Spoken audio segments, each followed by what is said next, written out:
hordoftoota keenya bakka jirtan maratti nageenya sinaada qabu jecha miidiyaa keessa waliif TV irraa oduu sa'aatii kana keessanii maa jiru an udimus sa'aatii kallattumaan gara bal'ina oduutiin dabara.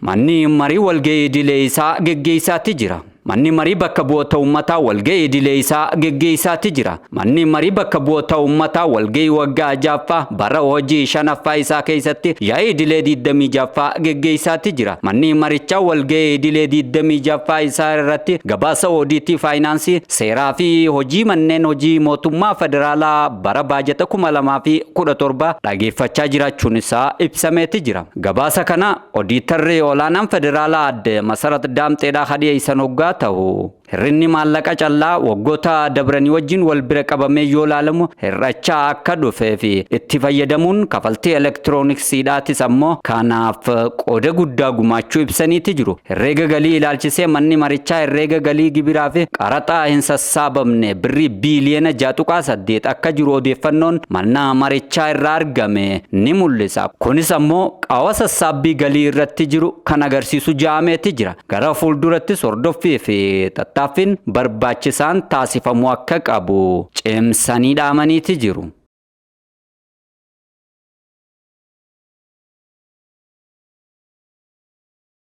Jiddugalli aadaa Oromootii fi godaambaan biyyoolessaa waliigaltee hojii waliif mallatteessaniiti jiru. Jiddugalli aadaa Oromootii fi godaambaan biyyoolessaa hambaalee seenaa aadaa fi aartii uummata Oromooti irratti qindoominaan waliin hojjechuudhaaf waliigaltee hojii walii mallatteessaniiti jiru. Daarektarri olaantuun jiddugala aadaa Oromoo adde Makkiyyaa Jamaal jiddugalli seenaa aadaa fi aartii Oromoo jiddugala tokkitti misoomsuun addunyaatti beeksisuuf hojjechaa jiraachuu himaniiti jiru. Hambaalee seenaa aadaa fi aartii Oromoo misoomsuu kunuunsuudhaaf dijitaaleessuun dinagdeetti jijjiiruudhaaf godaambaa biyyoolessaatti wajjin qindoominaan hojjetamaa jiraachuudhaas himaniitu jiru. Daarektarri itti aanaan godaambaa biyyoolessaa obbo Eliyaas Shokor Oromoo gama isaaniitiin waliigalteen taasifame hambaalee aadaa uummata Oromoo qabeenya guddaa fi beekumsa xabboo inni qabu misoomsinee guddisuudhaaf murteessaa ta'uu ibsanii kan jiran waggaa ta'u hambaalee aadaa uummatichaa xiyyeeffannoo olaanaa kennuufiidhaan qabeenya guddaa fi beekumsa xabboo kan inni qabu misoomsuudhaan guddisuun murteessaa ta'uunis ifoomeeti jira.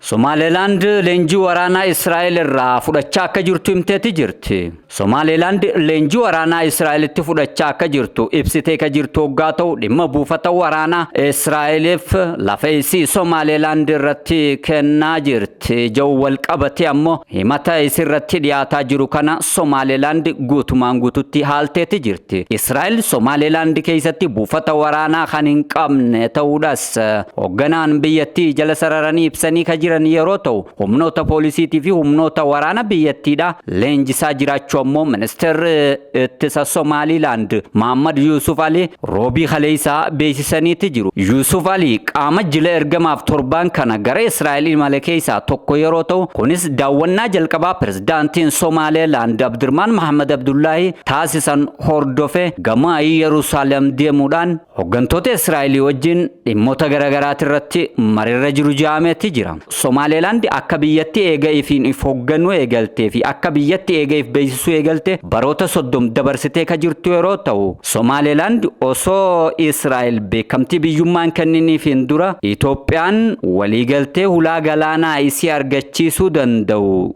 walii wajjin mallatteessuu hordofee Somalilandiif beekamtii kennuudhaaf akka turte ni yaadatama. Dhimma hariiroo Somalilandiitii fi Israa'el ilaalchisuudhaan Tel Aviv Zaavoo irraa odeeffannoon ba'aa jirtu akka agarsiisutti waliigalteen leenjii waraanaa humna waraana Somalilandiitiif kennamu mallatteeffamee ka jiru hoggaa ta'u humnoonni waraana Somaliland poolisiidhaa fi raayyaan ittisaa akkasumas ammoo humni addaa Somaliland leenjii loltummaadhaa Israa'el keessatti bal'inaan ni fudhatu jaameeti jira. Kana qofa osoo hin ta'in gama teeknikaatii fi teekinooloojii waraanaatiinis Somaliland goomsuudhaaf Israa'el murattee kaatee akka jirtu Tel Aviv Zaavoo irraa ibsaa ka jirtu yeroo ta'u faallaa kanaatiin ammoo masaraan Moqaadishoodha hariiroo Israa'elii fi Somaalilaand jalqaban kana ilaalchisuudhaan ibsa masaraa Moqaadishoo irraa bahaa jiru akka agarsiisutti Somaalilaand kiyyoo Israa'el ka keessaa ba'uun hin danda'amne keessatti kufteeti jirti jechuudhaan qeeqaati jira.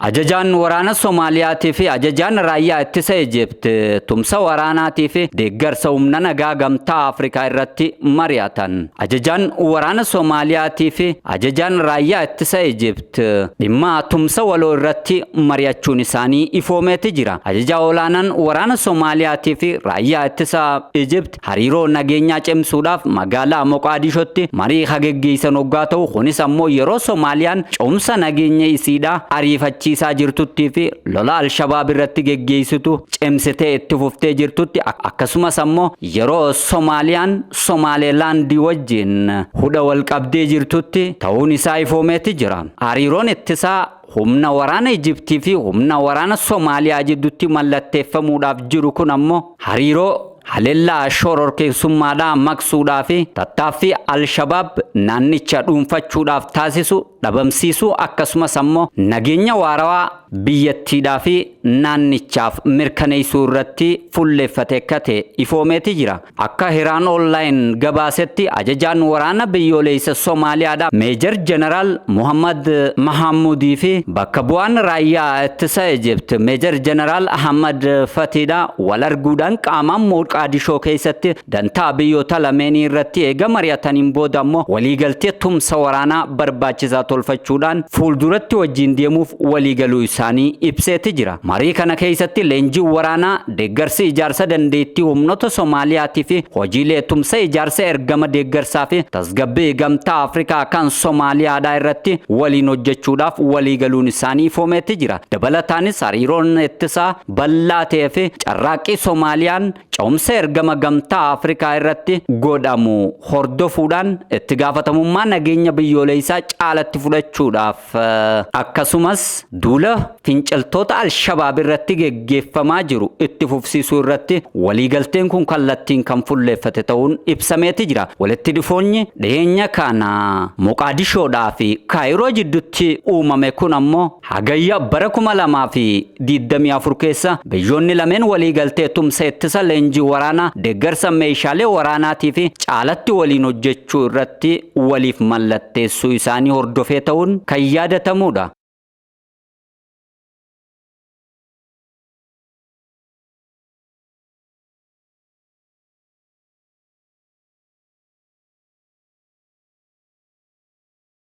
Iraan dooniiwwan hulaa Hormuz keessa dabran kafalchiisuuf akka ta'e ifoomeeti jira. Biyyi warra Pershiyaadhaa dooniiwwan hulaa Hormuz keessa qaxxaamuran hundarraa kafaltii fudhachuudhaaf akka deemtu ifoomeeti jira. Afayaa'iin paarlamaa Iraan ibsaa dhimma kanarratti kennaniin Iraan dooniiwwan hulaa Hormuz keessa qaxxaamuranii fi tajaajila hulaa Hormuz keessa dabruu argatan hundarraa kafaltii fudhachuudhaaf akka jirtu ibsaniiti jiru. Afayaa'iin paarlamaa Iraan Muhammad Bagar Galibaaf Afgaafi TV biyyattii irratti taasisaniin biyyi isaanii gama yeroo waraana dura turtetti akka hin deebine kan ibsan yeroo ta'u, kanaanis ammoo Teheraan dooniiwwan hulaa Hormuz keessa qaxxaamuran hundarraa kafaltii fudhachuudhaaf kan jirtu ta'uu ibsaniiti jiru. Dabalataanis Muhammad Bagar Galibaaf Iraan hulaa Hormuz irratti to'annoo qabdi, akkasumas ammoo tajaajila kennituuf kafaltii fudhachuu itti fufti jechuudhaan ibsaniiti jiru. Hulaa Hormuz zulaa kan murteessaa ta'e yeroo ta'u, humni annisaa addunyaa harka hedduun hulaa kana keessa qaxxaamuruudhaan biyyoota addunyaa garagaraatiif kan geejjibsiifamu yeroo ta'u, biyyattiin ammoo dooniiwwan hulaa kana keessa qaxxaamuran hundarraa kafaltii akka fudhattu amma ifoomsiteeti jirti. Tiraampii fi pirezidaantiin Iraan waliigaltee mallatteessan keessatti Teheraan Oomaanii wajjin ta'uudhaan hulaa Hormuz akkamiin akka bulchan irratti sanada bal'aa ni qopheessu jechuudhaan waliigalaniiti jiru.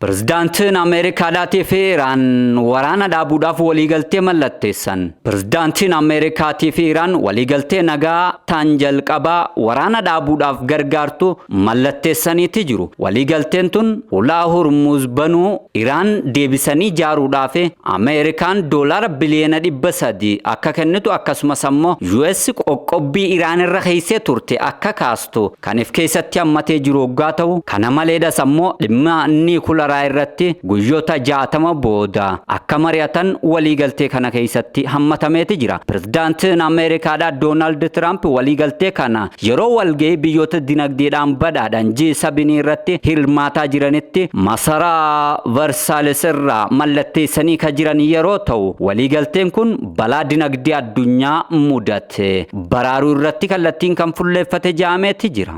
Waliigaltee kana akka pirezidaanti Tiraamp jeetti Iraan yoo digdu taate Ameerikaan Teheraan irratti boombii ni roobsiti jechuudhaan dinniinanii hajiran yeroo ta'u pirezidaantiin Iraan Masuud Pezeshkiyaaniin ammoo waliigaltee kana roobii kaleessaa gama elektirooniksiitiin Teheraan irraa kallattiidhaan mallatteessaniiti jiru. Afayaa'iin paarlaamaa Iraanii fi namni marii Ameerikaa fi Iraan taasisaa jiran keessatti mataa ta'uudhaan geggeessaa jiru Mohammad Bahar Galibaaf ammoo gama isaaniitiin dhimmicha irratti miidiyaaf ibsa kennaniin ejjennoo Ameerikaatii fi Ameerikaa akkana manne ibsuudhaan kanatti aanuudhaan tarkaanfiiwwan Ameerikaan fudhachuu maltu hundaaf deebisaa fakkaataa kennuudhaaf biyyi isaanii qophii akka qabdu eeraniiti jiru. Kanas haa ta'u san Ameerikaa fi Israa'el gam tokkoon ta'uudhaan waraanni Iraan irratti banan ji'oota 3 booda waliigalteerra gahamuudhaan jaarsummaa Islaamabaadiin masaraan Waashingtanii fi Teheraan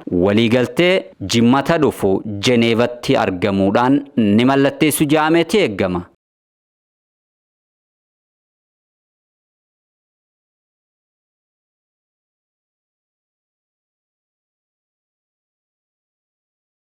Egaan hordoftoota keenya miidiyaa keessa waliif TV irraa oduu isin biraan gaa turre kanumaan xumureetiin jira sagantaalee fi qophiileen afanitti ufanii nagaan naa tura.